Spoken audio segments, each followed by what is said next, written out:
আসসালামু আলাইকুম রহমতুল্লাহ। খুলছে রে বাবা, মহিলারাই মুখ খুলছে। একজনের আসমান কাবা বন্ধ হয়ে গেল, সবার আসমান কাবা তো বন্ধ হয়নি। এখন কিছু কিছু মানুষ মুখ খুলছে। ছবিতে যে আপুটাকে দেখছেন, জয়া ইসলাম, নাম হলো জয়া ইসলাম, হিজাব পরা, ওনার একটি পোস্টকে আজকে আপনাদের পড়ে আমি শোনাবো। তাহলে বুঝতে পারবেন যে সবাই সচেতন হচ্ছে। ওনার লেখাটা আমার দারুণ লেগেছে, আমি আপনাদেরকে পড়ে শোনাবো।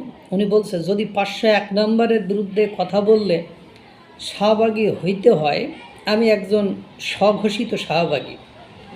জানি না আপনারা এই প্রথম কোনো হেজাবি শাহবাগীকে দেখলেন কি না। দুঃখিত, পারলাম না।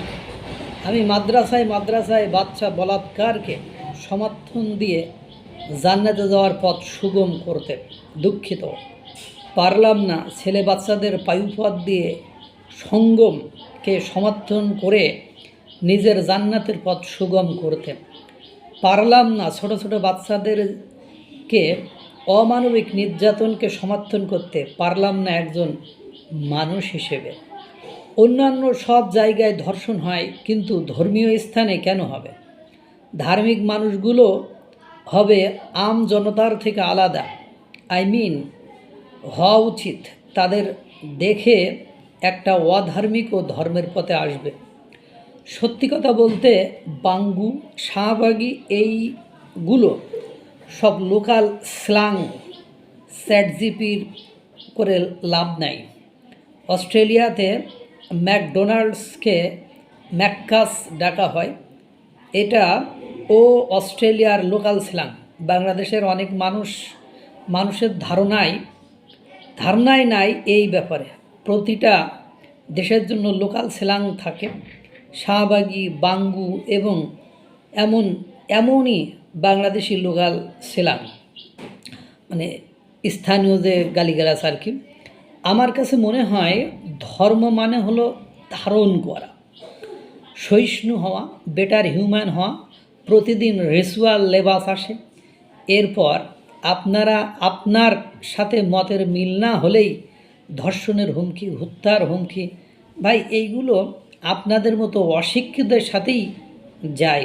সত্যি কথা বলতে, আমার কখনোই মনে হয় না আমার জান্নাত জাহান্নামের হিসাব এত ঠুনকো যে আপনার বলাৎকার সমর্থন করে আমাকে আমার সৃষ্টিকর্তার সাথে হিসাব মেলাইতে হবে। যাই হোক, এটা যার ব্যক্তিগত। তবে আমার মনে হয় বাংলাদেশে একটা বিশেষ শ্রেণীর কর্মকাণ্ড এর কারণে না জানি কত সাধারণ মানুষের ঈমান হারা হয়। এজন্য আমি প্রায় সব পোস্টে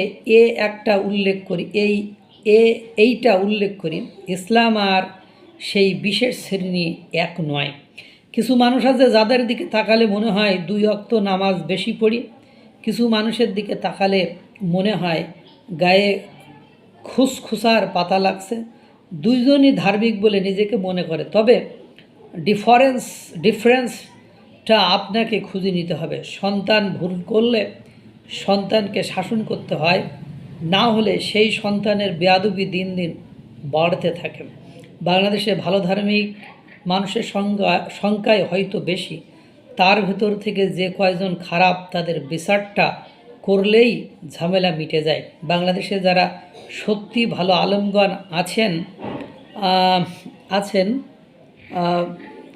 কেন কিছু অপদার্থকে আপনারা আশকারা দেন জানি না আমি। আপনাদের জান্নাত জাহান্নাম ও কি এত ঠুনকো যে বলাৎকারকে সমর্থন করতে হয়? ভুলই। যদি সবাই সেই ভুলের দিকে থাকে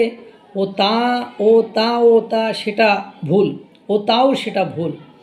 ভুলকে সমর্থন করে আমার আল্লাহর ভালোবাসা পাওয়ার ইচ্ছা নাই।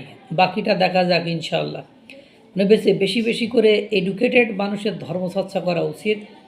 এই যেমন ধার্মিক ডাক্তার, ধার্মিক সাইকোলজিস্ট, ধার্মিক ইঞ্জিনিয়ার, কর্মের পাশাপাশি ধর্ম করবে আল্লাহকে ভালোবেসে স্বেচ্ছায়, যার সাথে লেনা দেনা থাকবে না। কিন্তু ধর্ম যখন মানুষের রুটি রুজি হয়, ধর্ম যখন মানুষের একমাত্র ইনকাম সোর্স হয় তখন ধর্ম আর ধর্ম থাকে না, ধর্ম হয়ে যায় ধান্দা।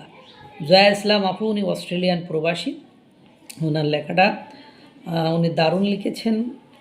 আল্লাহ তাআলা ওনাকে নেক হায়াত দান করুক এবং এই ধরনের অপকর্মকারীদের হাত থেকে বাংলাদেশের সকলকে আল্লাহ তাআলা রক্ষা করুক, ভালো রাখুক, সুস্থ রাখুক। আসসালামু আলাইকুম ওয়া রাহমাতুল্লাহ।